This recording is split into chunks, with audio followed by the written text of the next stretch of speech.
Too many chairs here. Too many chairs. Mics and mics and mics. Mics and mics and mics galore. Another mic. Right, we're ready. Thanks for coming to Finland. You're doing pretty small places, small venues on this tour. What's that?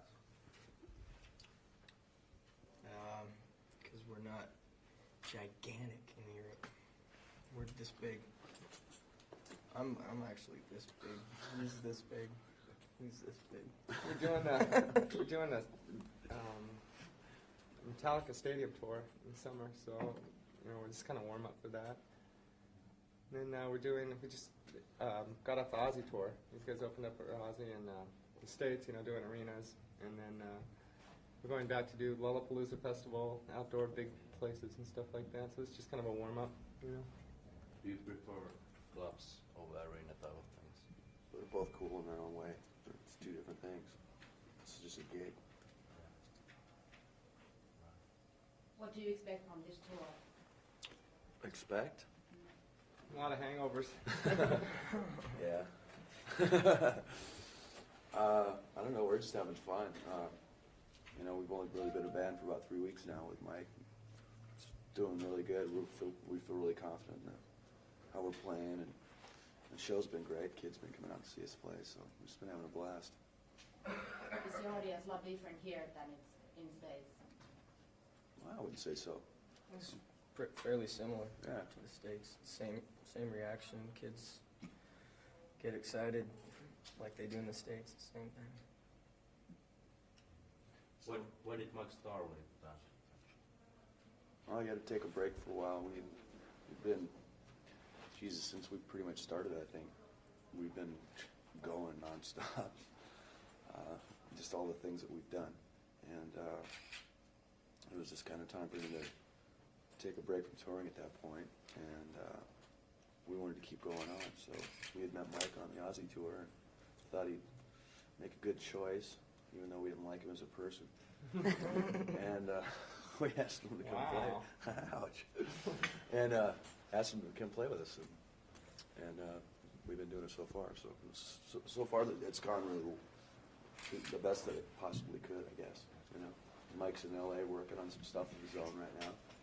He's doing really good. Mike, are you going to do something with Aussie? We just finished We just finished mixing a live record that's coming out, I think, in April or May, a double live record.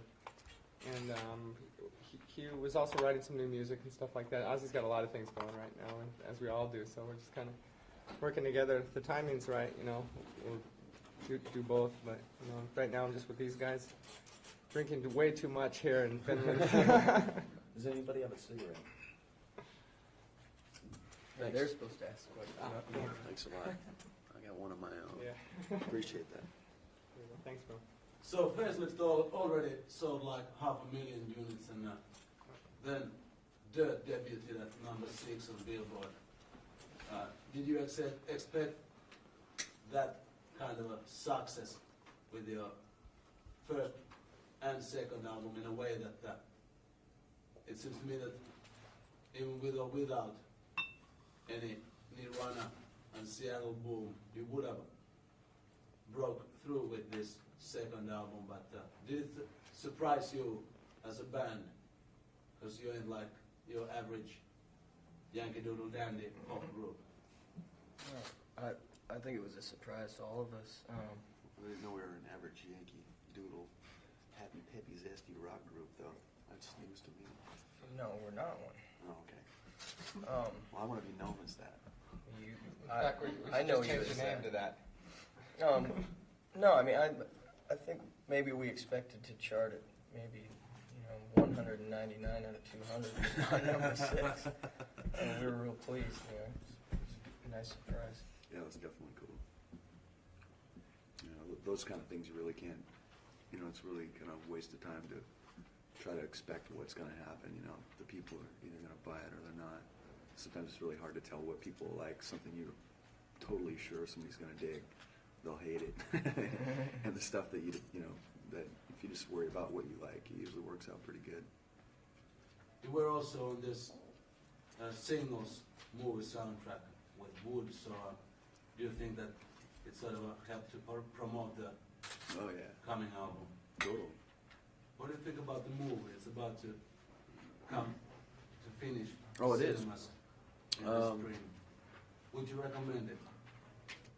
It depends on what your taste in movies are. It's kind of a sappy love story type thing. It's a good thing to take your girlfriend to. Yeah. Yeah. Did you have any acting parts in that film? No, we just played live.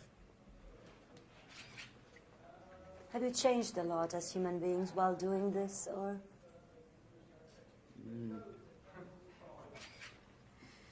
I don't think so. I think I shower just as infrequently as I used to.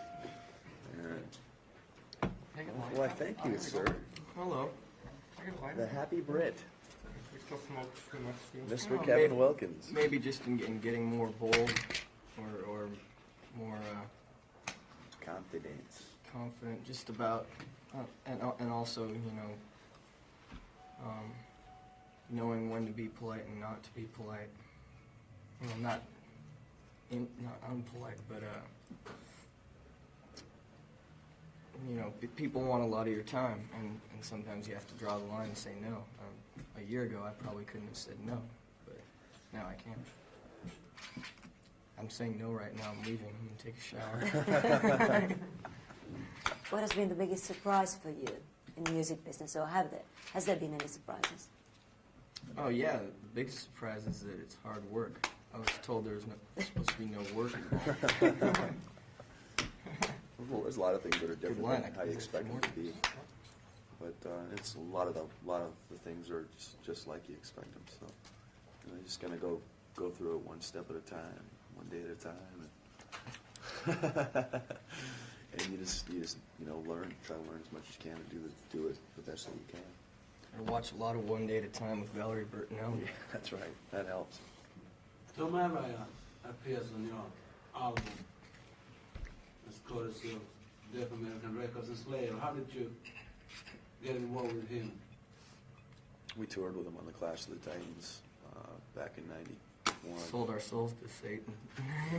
He collected. Is he We on took- the field thing? What's that? Is he playing or singing on the Oh, it's not even on a song. It's just kind of like that kind of Iron Man segue into on the second side. He just does all the screaming and stuff. That's Tom screaming his ass off. He does it good. He does it good. He's in the union. That's right. Is the fact that you are from Seattle advantage or disadvantage nowadays? Depends on where you're at, I guess. Sometimes it's a disadvantage, from the viewpoint of other people. But before the big Seattle boom, we already had a record out and we're doing all right. So I think that kind of saved us from being exploited with everyone else. What do you think about you musicians who moved to Seattle and tried to be as I think they need to get a life. They're not very bright. They're not very smart people. have you met any? Yes. Yes. Yes, unfortunately I have. I tell them to move home. Go back. Everybody's got the idea that they're going to get big or huge by moving someplace that's happening is pretty much doing it for the wrong reasons, I think, anyway. So just kind of ruining the whole deal. I think everybody from Seattle's going to move out to Idaho now. They're going to start another city out there. Goober, Idaho will be the new hotbed That's for right. bands. It's right next to the nuclear waste dump. Have you noticed are there already some bands who are influenced by you? Some.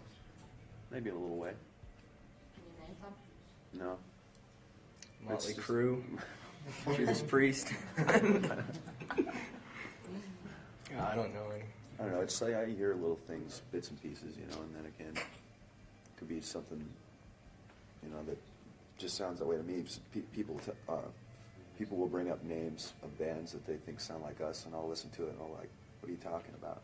I don't hear anything at all, so I don't know. I think we're too close to what we do, so it's kind of hard to be objective about it. Is it true that someone of you used to play more like Los Angeles glam kind of stuff? No, but it's true that I I'm used to from play LA. Seattle glam. I never played that. We played, I mean, I've played in a ton of different bands. Yeah, when you're a kid, you probably try everything. I used to do lip sync contests at junior high, stuff like that. I mean, you just do what you do to have He's fun. a favorite at the local karaoke bar. You can see him the night after the show. That's right. I'll be on the corner singing. Singing The Greatest Love of All. That's right. The great. I can't get my lip to quiver quite as much as Whitney though, but I get my heart into it. You're a little light. Were you influenced by such still bands as TKO or Q5? Yeah, sure. I used to listen to those bands and see them play. Sure. As well as, Soundgarden and those bands too. Skin Yard, Queensryche, and for that matter. Hendrix, Hart. I like all that stuff. Have you ever described your music alternative, and do you still do? Alternative? I've never really described our music as anything like with a title. Their titles are so bland, it's like, it's just a word, it doesn't really mean anything. Spooky moves. Spooky moves in music. So what about this tour so far? You toured USA with Screaming Trees, and now you're traveling around Europe with them, so how do you get along? Great. No, not so good. We couldn't get rid of them. They just kept following us around. No, they're great guys. That's why we are touring together here, because it went so well in the States, and we had a good time with them.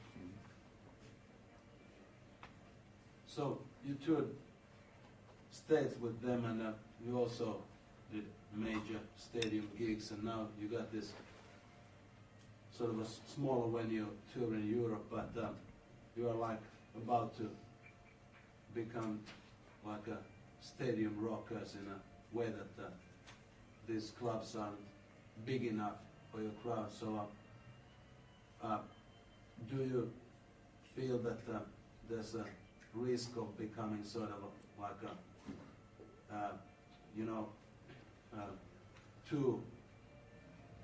a too big for yourselves in a way that it starts to affect on your music? Like some band like Guns N' Roses, they used to be sort of like a street sound, but now they're on their own sound world and they really don't know what's going on around them. So do you think that there's a risk of becoming such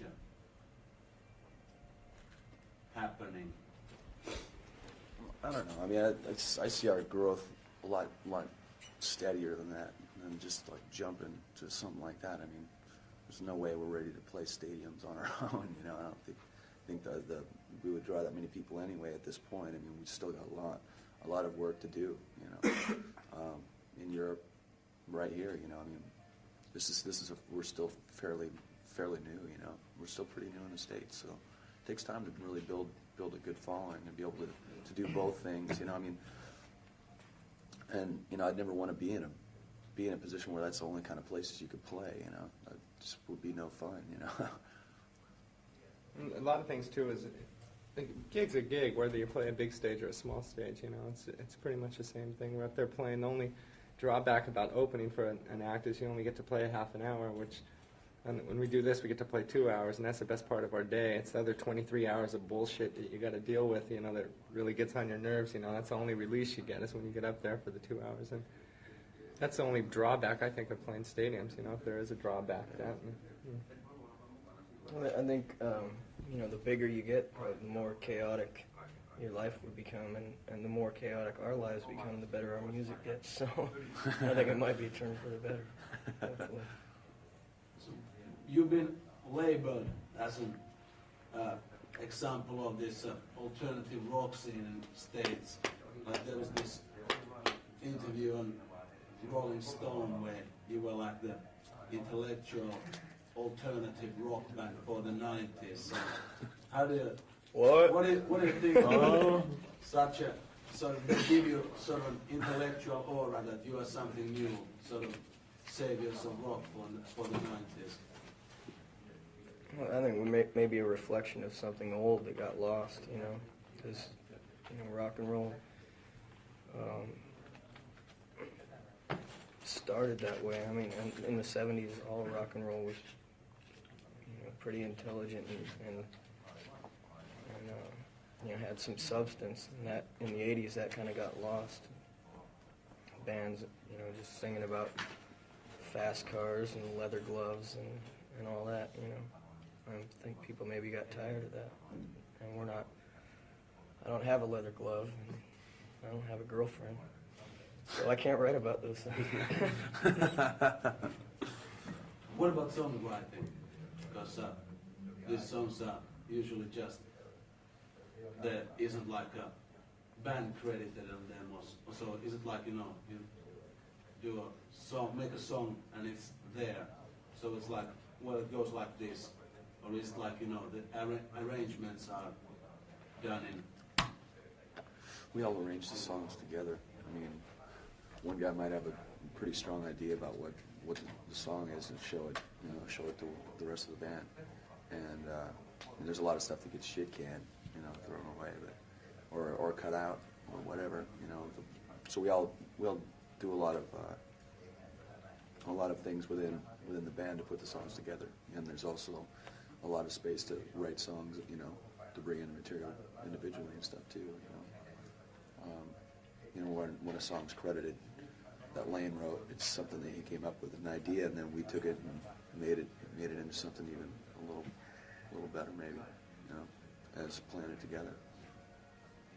Mike, did you have a lot of time to practice the songs? Actually, I was I was in Reno, Nevada, riding with Ozzy. And I got on a plane from there, went to LA, they went to Brazil, and then we met in London, and then we had 4 rehearsals. Well, 5 if you include the hash day. That's right. I had 5 rehearsals, and then we did the first show, and then on, you know, he said, hey, learn these 20 songs, we got a gig on Saturday, we'll see you in London, you know. It's like, oh, shit. You know, it's a lot of fun. We have a good time with these guys. I know there's a lot of their songs already from the Ozzy tour. You know, I go and watch their set. They're one of the few acts that the Ozzy band really liked, and you know, these guys are like our brothers. And just worked really good, and you know, the gel was really good. So we're still gelling here, and We're still rolling around in Jello. Right? yeah, it's a lot of fun though. Do you have some kind of a long-term plan? How do you want to develop your band, or do you just let it go as it is and on its own? We keep making the music, kind of the cool, you know, I mean, the stuff that we're coming up with. You know, that's the whole deal about us. Kind of, it's like not a whole lot of thought involved. Just kind of feeling out whatever feels right, you know. And so we're really looking forward to moving on to the next phase of making another album. You know, writing with Mike and stuff, and just seeing where we're gonna go. You know, I don't even think we know yet, but it'll be an interesting place, I'm sure. Besides the liver cancer ward, probably after the end of this leg. Wayne, tell us about how you broke your foot. Oh man, That was good.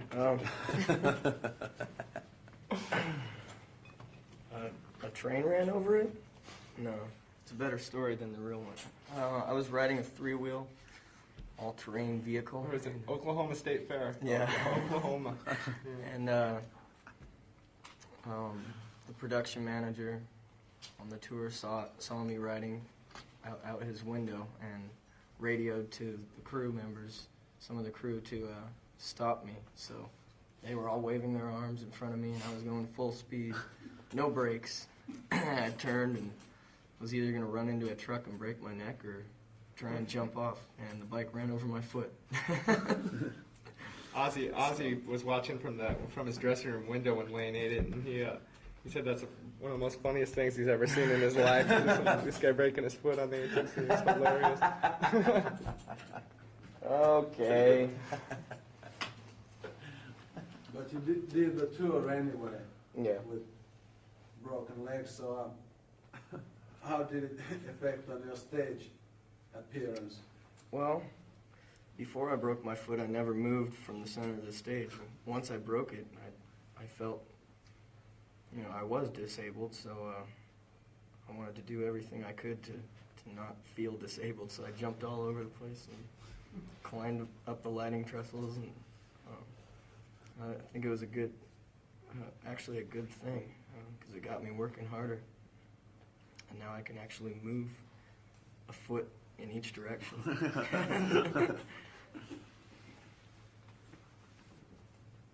What do you feel about the record companies exploiting this Seattle thing? Do you think it's a temporary thing?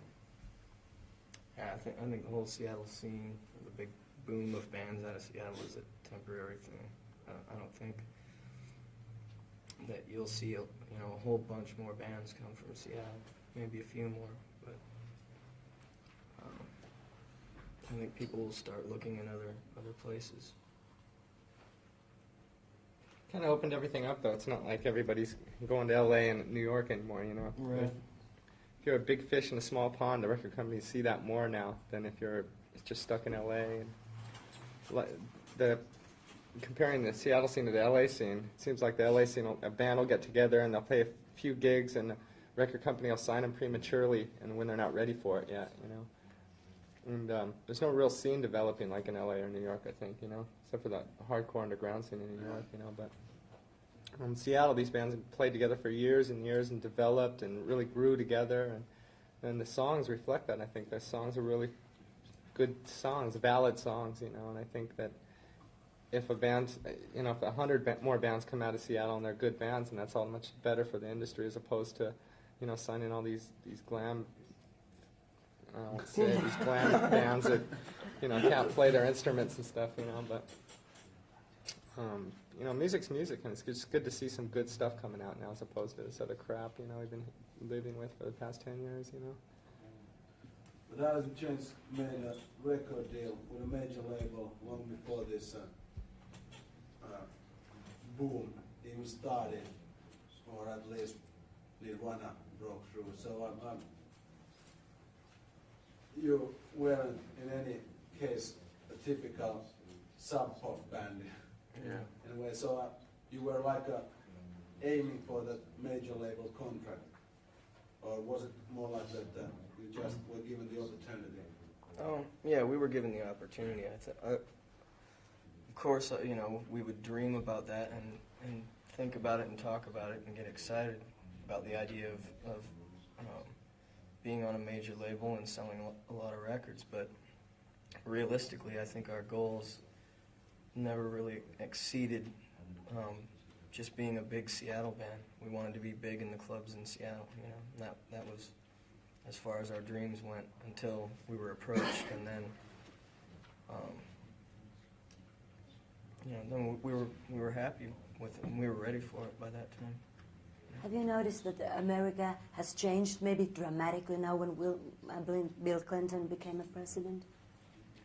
I haven't been home since Bill Clinton became president. Yeah. He's going to play saxophone on the next record, though. It'll be kind of interesting to see how that all turns out. You know, I think everybody's. I think the population is a lot more aware of their government, and that they have a voice in it.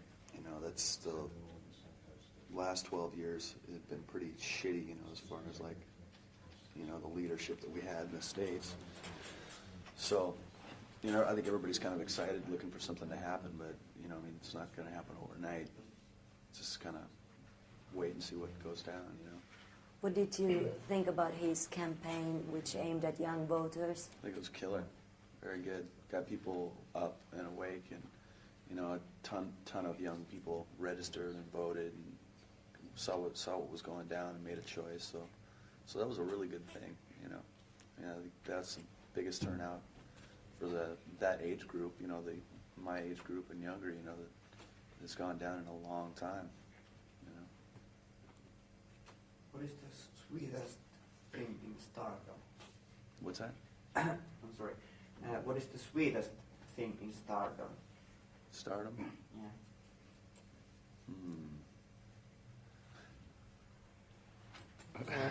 this whole rock star thing's all in your head. It's just a joke, you know. We don't take it seriously. I think that's why it works, you know. I mean, if you take it too, I see all these guys getting caught up in it, you know. It's just a waste of time. It's real childish to me, really, you know. It's a stardom thing, you know. We're just who we are, basically. Get a lot of free drinks, though. There you go. A lot of free drinks and a lot of girls to conversate with. But it probably appears, you know, a lot different from the outside. I mean, from within our little camp, you know, we don't really see it. We don't see us the way maybe other people see us or envision us being. It's kind of a big laugh to us from the inside. It's the same thing. It's like even before any of us were signed, was the four guys in a room just learning, you know, doing songs and making music. You know, it's the same thing. You know. I felt more like a rock star when I was 16. Yeah, playing my that's first right, show in totally a true. high school cafeteria. So. You have said that you don't want to be part of any trend because trends always die. How can you avoid being in? I think keep just doing the same thing we're doing, you know, and just Keep jam it moving and play. faster than the trends. Exactly. So you show what the trends are. Like we said, that's not really a big concern, you know. I mean, I would have to give the success of the music that we've written and what we've done to a lot of good work by us, and also a lot of people who've supported it. You know, people who want to listen to it. So, I think in that respect, you know, whatever the mood shifts to in the press about the Seattle scene or whatever in future years, I think the people who bought our albums and will continue to buy them in the future if we keep giving them music that's worth listening to, you know, and hopefully we can keep doing that. Do you feel comfortable making videos? Many bands don't like them. No. They feel they are better live. They're a pain in the ass. Yeah. I'm not an actor, but I play one on TV. Okay, last question, please. So what are your plans after this tour and you know, after before coming over again with Metallica? We'll finish this tour and go home on the 8th of March. Take a couple weeks off, and then do another United States tour for about a month, and then come back from Metallica. And there may be another possibility for us to do another States tour. We'll probably be going until around September, I'd say, of '94 or '93, anyway. Okay, thank you, everybody. Thank you. Thank you.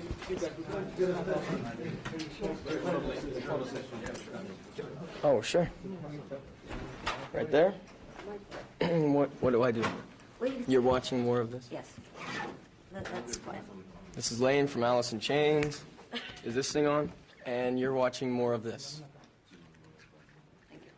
More of this, more Okay. of that, more of this. Photographers, Bit of please. this and that.